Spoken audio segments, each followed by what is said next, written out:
Guys, imagina, tu criaste o teu primeiro canal de YouTube, mas depois a tua família descobre e ela tenta te expulsar de casa. Isto aconteceu a alguém e é exatamente isso que nós vamos descobrir hoje. Oi, pessoal. Eu sou a Clara. Meus pais me deserdaram por causa do meu canal no YouTube. Eles disseram, você não é mais nossa filha e não pode mais morar na nossa casa. Como assim? Mas o que é que ela estava a postar? Isto só é possível acontecer se ela estivesse a fazer algo muito sinistro no seu próprio canal. Eles basicamente me expulsaram. Como isso aconteceu? O que eu fiz pra deixar eles tão chateados? Eu vou contar a história toda. Ok, boa, porque... Peraí. Eu parei nesta frame. Acho que diz muito sobre o que nós vamos ver. Mas primeiro eu tenho que dizer que meus pais são super estranhos. Eu não tô exagerando. Aqui vão alguns exemplos do que eles costumavam fazer. Eles são super estranhos, eles são fantasmas. Nossa cozinha fechava às 8 da noite. Fechava de verdade, como se fosse uma loja. Às 8 da noite, meu pai trancava a porta e tirava a chave. Minha mãe anunciava, se alguém precisar de água, a nossa cozinha vai fechar em 5 minutos. Eu percebo, imagina, trancar a cozinha porque alguém está em dieta e querem evitar aquele midnight snack. Eu estou super culpada de... Mas agora, falar com alto-falante, dizer que a cozinha vai fechar em 5 minutos, isso é estranho. Isso era uma coisa que acontecia todos os dias, então Todos os eu dias. achava que era super normal. Um dia eu tava na casa de uma amiga em uma festa do pijama. Pouco antes de dormir, minha amiga disse, minha mãe preparou leite e biscoitos pra gente. Vamos lá pra cozinha. Eu fiquei tão surpresa e perguntei toda ingênua. A cozinha da sua casa fica aberta até tarde? Mas o que é que os pais estavam a pensar? Não sei, peraí, não sei. Eu não sou muito chegada em videogames, então essa outra regra que tinha na nossa casa era mais pro meu irmão, Caio. Ele não tinha permissão dos meus pais pra jogar Pokémon. Uma pessoa faz sem poder jogar Pokémon. E por quê? Meus pais são muito religiosos. Meu pai leu em algum lugar que Pokémons podem evoluir. Como um homem religioso, ele não acreditava na evolução. Peraí, então, a razão pela qual o pai não queria que o miúdo chegasse Pokémon é porque os Pokémons evoluem e ele é religioso. E ele pensava que a evolução no Pokémon apoiava a teoria Jigglypuff aí, veio fofo. da evolução. Então o meu irmão não podia jogar Pokémon. Não! E por causa das crenças da minha mãe, a gente não podia assistir os filmes do Harry Potter ou ler os livros. Eles não podiam nem assistir filmes de Harry Potter nem ler os livros. Meu Deus! Bruxaria! Satanás! Porque, segundo ela, a série divulgava feitiçaria. Como a feitiçaria é considerada um pecado pra ela, ficávamos longe dos filmes e livros do Harry Potter. Essas são apenas duas das coisas que somos proibidos de fazer. Imagina a tua vida sem Harry Potter. Harry Potter mudou a minha vida, ok? Eu vou te contar sobre os castigos malucos dos meus pais, o que mostra o quanto eles são esquisitos. Uma vez o meu irmão esqueceu de dar descarga depois de fazer cocô. Quem é que se esquece de puxar o autocolismo depois de fazer o número 2? Eu não consigo confiar em pessoas assim e, sinceramente, ele merece tudo o que lhe vem agora. Quando a minha mãe viu, ela chamou ele. Você vai ficar aqui olhando o seu cocô. Assim, Joãozinho, para tu aprenderes a puxar o autocolismo, tu vais ter que olhar para o teu cocó durante 3 horas. E é nada que vais pegar tipo no nariz dele, no cocô, para ela, sei lá, meu Deus. Há pais muito estranhos. Ela voltava pra ver se ele tava realmente olhando. Meu irmão teve que encarar o cocô dele por 40 minutos. Agora tu fica aí, olha para o teu cocô e pensa no que fizeste. Mais especificamente daquilo que tu não fizeste. Próxima vez vais puxar o autocolismo. Minha mãe gritou da cozinha. Dê a descarga. E ele deu. Mais tarde naquele dia, o Caio me disse, pra todo lugar que eu olho, eu só vejo meu cocô. Bem, ele ficou 45 minutos a olhar para o cocô, portanto é normal ele agora só ver o cocô. Eu dei risada na época, mas agora pensando melhor, foi bem triste. E agora um dos castigos estranhos do meu pai. Sempre que eu tirava uma nota ruim na escola, eu tinha que ligar pros nossos parentes e contar pra eles. Ele ficava do meu lado o tempo todo. Por exemplo, ele ligava pra minha avó e me entregava o telefone. Isto é humilhação a um nível tão extremo. Se tu educas a tua filha ou teu filho assim, não te surpreendas que daqui a alguns anos ele cresça e queira te matar. Primeiro eu dizia qual era a matéria e depois a nota que eu tinha tirado. Ele dizia, peça desculpas à sua avó por ser uma vergonha pra nossa família. Mas na avó está tipo, o quê? Como assim, filha? Não quer saber? Vem aqui ter comigo para eu estar de 20 euros para gelados. Então eu pedia desculpas. Isso era mais triste pra minha avó do que pra mim. Os pais normais costumam dizer aos filhos, você não pode sair do seu quarto hoje. Com a gente era, você não pode descer da macieira hoje. Meu, que tipo de castigos medievais é que eles estão a impor às crianças? Eu estou muito confusa. Para já não é muito prático, né? Mais fácil, ok, ficas no teu quarto e não podes sair até a hora do jantar. Ela, neste caso, tem que subir na macieira, tem que sentar num tronco qualquer e depois ficar lá. E se ela ficar presa? Se ela não conseguir baixar? Sim, é isso mesmo. Tínhamos que subir em uma árvore e ficar lá por horas de castigo. Tinha uma macieira no nosso quintal e era nela que tínhamos que subir. Por exemplo, palavrões eram punidos com a árvore. Oh my God, ele cresceu para ser um serial killer da árvore. A quantidade de tempo que passávamos em cima da árvore dependia do palavrão. E você sabe qual é a pior parte? Quando você cresce assim, você acha que esse tipo de coisa é normal e fica pensando que isso acontece em todas as casas. Isto é verdade. Se educaste de uma forma esquisita, é muito difícil acreditares que há outra realidade para além da tua lá fora. E eu percebi que a nossa família não era nada normal. Oh. E descobrir isso dificultou as coisas entre mim e os meus pais. Eu não aceitava mais tudo que eles diziam.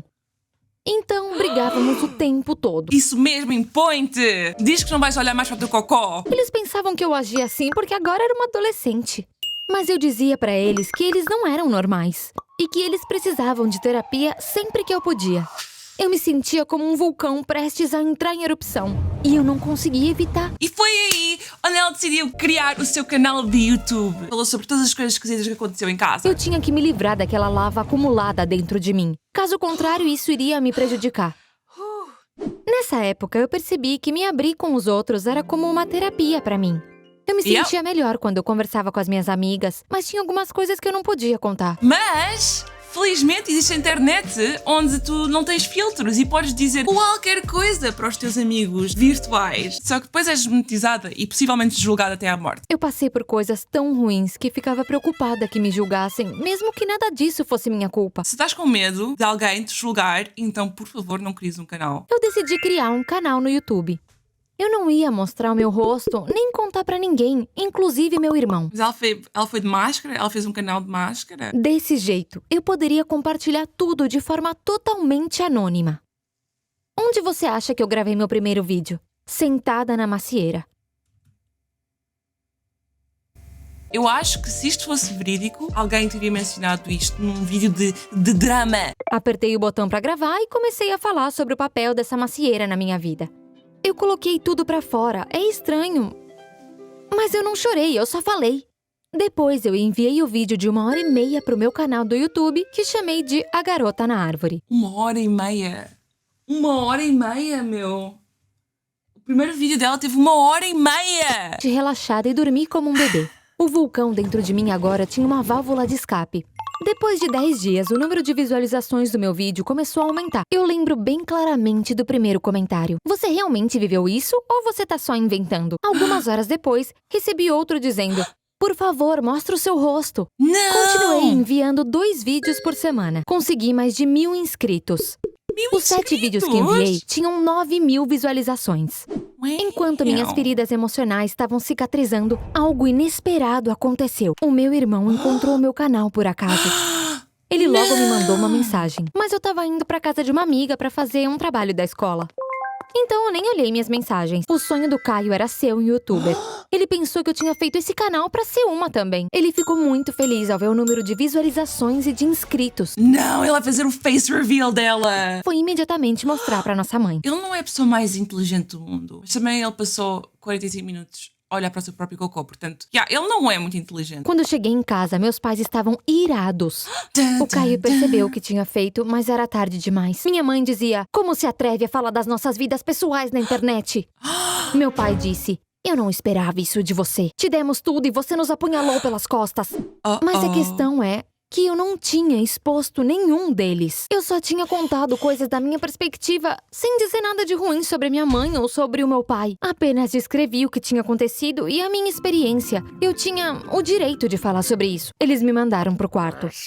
Ouvi eles terem uma discussão acalorada. Mas eu não queria saber o que eles estavam falando, então eu não escutei.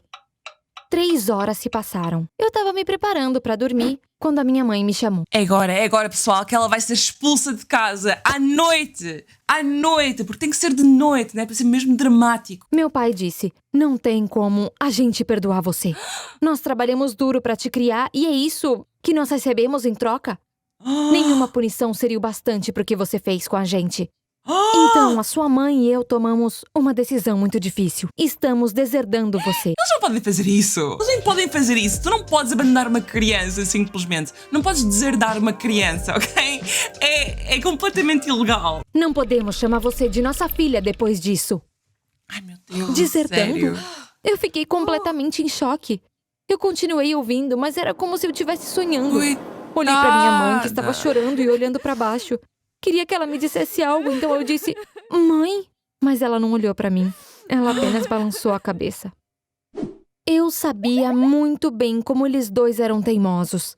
E que discutir seria inútil. Eu nunca vi o meu pai mudar de ideia sobre nada. Eu não merecia aquilo mesmo. Meu, tu vais à polícia. É só ir à polícia. É só ir à polícia. Hey, os meus pais querem me abandonar porque eu criei um canal de YouTube. Mas eu não podia fazer nada. Eu queria chorar, mas eu me segurei. Eu não queria que eles me vissem como fraca. Então o que a gente vai fazer? Eu perguntei. Já que vocês estão me deserdando, eu acho que vocês não querem mais que eu fique nessa casa. Meu pai concordou. Como assim? Não, eles não podem fazer isso, meu. Ela é uma menor. Por semana pra encontrar um lugar pra você ficar. Eu pude entender a decepção deles. Eles não podem fazer isso. Que idade é que ela tem? Eles tinham 2 filhos, mas parece que não tinham um problema em perder um. Mas eu nem sei por que eu fiquei surpresa. O problema dos meus pais era a falta de compaixão com a gente. Falta de tudo. Não era só falta de compaixão. Era falta de ser pais. Agora que eu tinha sido expulsa de casa, eu precisava encontrar um lugar pra ficar. Eu era estudante do ensino médio, não tinha muitas opções. Então eu fui pra casa da minha avó. Meus pais provavelmente sabiam que era isso que eu acabaria fazendo. O meu pai era o filho favorito da minha avó, mas mesmo assim, ela criticava ele o tempo inteiro. A Clara é só uma criança. Como você pôde expulsar ela de casa? Ela vai morar comigo a partir de agora. Finalmente temos um adulto responsável nesta equação. E eu também estou te deserdando. Expulse o Caio também. Eu mesma vou cuidar dos dois. Peraí. Isto aqui é deserdar Inception. É um Inception de pessoas a deserdarem-se umas às outras. Não. Deserdar-te a tua filha, não. Eu deserdo primeiro. Meu pai ouviu sem dizer nada. Ele só foi embora. Eu tô morando na casa da minha avó há 5 meses. É tão bom saber que os teus pais são tão adultos e tão maturos e tão responsáveis. Porque eu me sinto muito bem aqui. O Caio me visita bastante. Ele diz que a minha mãe chora o tempo todo porque sente a minha falta. Eu não sou uma pessoa rancorosa como ela. Eu iria vê-lo imediatamente se ela me chamasse. Mas acho que nunca mais eu vou morar naquela casa. Fiquei muito triste por ter que excluir o meu canal, mas depois eu parei de me importar. Porque ele realmente serviu pra alguma coisa. O canal me ajudou a compartilhar tudo o que estava dentro de mim. Entende? Muito obrigada por me escutar. Vocês sabem como é que eu sei que esta história é falsa? Para já, é daqueles canais de história e todas as histórias de lá são falsas. O que vocês acharam? Vocês gostaram desta história? Vocês não gostaram desta história? Pá, eu achei esta história muito criativa e tenho muita sorte dos meus pais não me terem tratado assim. Pessoal, não se esqueçam, façam sempre aquilo que vocês querem e gostam de fazer. É super importante vocês seguirem sempre os vossos sonhos. Não se esqueçam de deixar um like neste vídeo se vocês gostaram deste vídeo e quiserem ver mais vídeos tipo este. Eu sou a Si, I love you guys so much e eu vejo-te no próximo episódio. Tchau!